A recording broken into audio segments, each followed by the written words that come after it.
Hi, welcome. Really good to connect with you all again on this, the second of the weekly video blogs that I'll be producing. So first of all, I want to acknowledge how difficult things are at the moment with rising COVID cases and the already immense demands on school business leaders. It's an incredibly challenging time, and that's before you take into account the 2 years that you've all had to endure managing your way through this awful pandemic. And school business leaders, as ever, are front and centre in terms of trying to make sure that staff and children remain safe. So, a really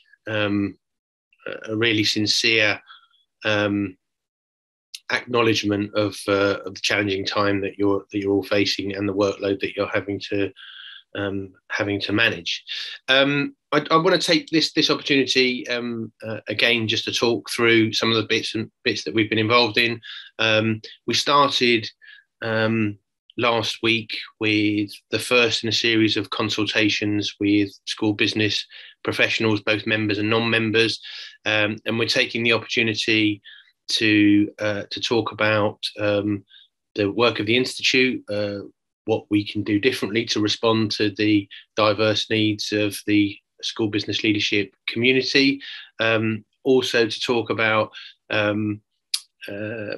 areas where we perhaps are not the right organisation to help, and that's certainly true of the activity of unions, but in some cases the really important work that takes place in the regions and the networks that you've created on social media as well, which have an important role to play in that peer-to-peer support element.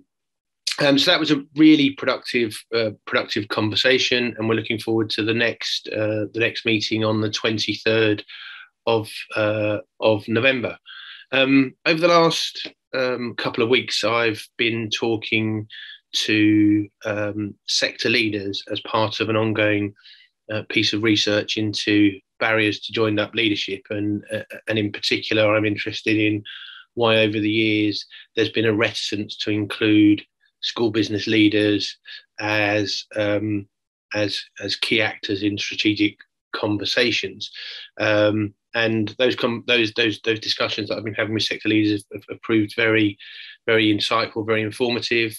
So far, I've met with Natalie Pereira from the Education Policy Institute, with Dame Alison Peacock from the Chartered College of Teaching, with Jonathan Simons from Policy First, Laura Crudis from the Confederation of School Trusts, and earlier today with Emma Knights from the National Governance Association. So yeah, some really important insights and perspectives from all of those colleagues, and they will, as I say, inform part of a bigger piece of research that we're involved in. I started my week with a trip. Started my week last week with a trip to Birmingham. I was able to address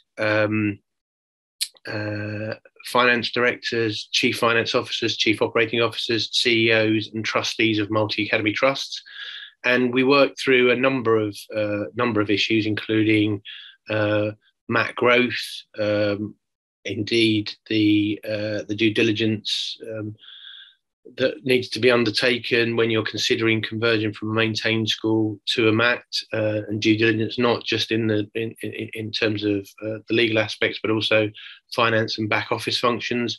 We talked about the pros and cons of centralisation, what can be centralised seamlessly, and what needs to be retained by in the local management of schools. And I think, all agreed that there needs to be an element of local business support to ensure that head teachers are not unreasonably distracted from their core functions.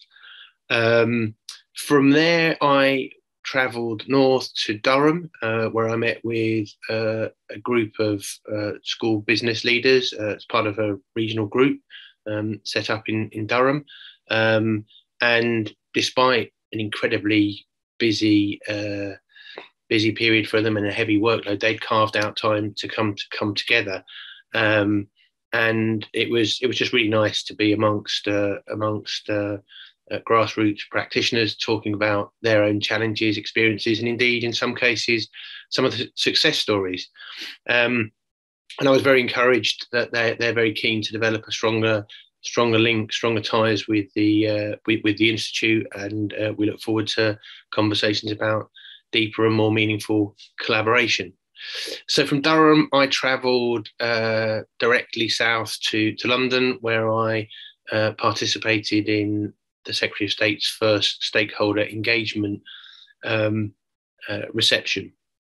And I was able to grab 5 minutes with Nadeem Zahawi and his special advisor, and we talked through some of the big challenges for our profession, but in particular, I was keen to press to him the need to unlock access to levy-funded programs.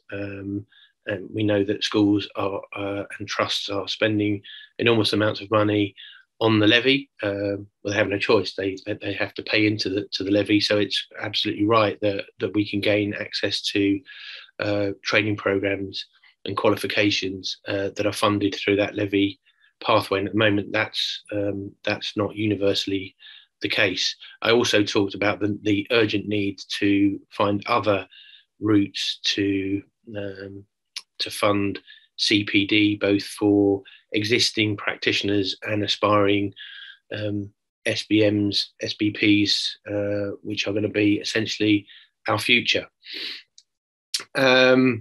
So yeah, again, a productive conversation. The Secretary of State is happy to take those conversations forward, and we're going to arrange a meeting in the not too distant future to explore those issues in more detail. With less than a couple of weeks before our national conference, our attention now turns to last minute preparations. We are very excited to welcome colleagues to our first national event, face-to-face event for 2 years. There are still a few spaces available at conference if you're interested in joining us there, but the attendance rates at the moment are incredibly encouraging. It's going to be a great event with some really exciting speakers, ministers and officials amongst them. And we hope it will be, again, another celebration of school business leadership practice. I think that's about it for this week. I look forward to talking to you all again next week. And in the meantime, stay safe, keep doing what you're doing. Thank you so much.